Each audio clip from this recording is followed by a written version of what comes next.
சிவராத்திரி எதற்காக கொண்டாடப்படுகிறது தெரியுமா? தேவர்கள் மற்றும் அசுரர்கள் அமிர்தத்தை எடுப்பதற்காக வாசுகி என்ற பாம்பினை கொண்டு பார்க்கடலை கடைந்தார்கள். அப்போது கயிறாக பயன்படுத்தப்பட்ட வாசுகி பாம்பு வலி தாங்காமல் ஹாலஹால விஷத்தை கக்கியது.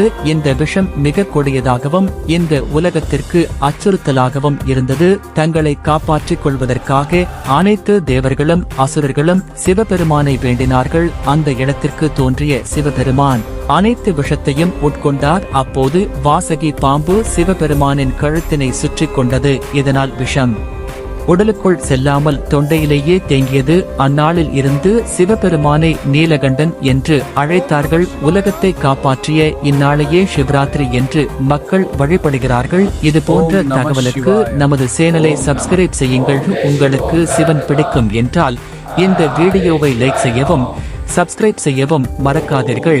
மேலும் கமெண்ட்ஸ் ஓம் நம சிவாய என்று செய்யவும்.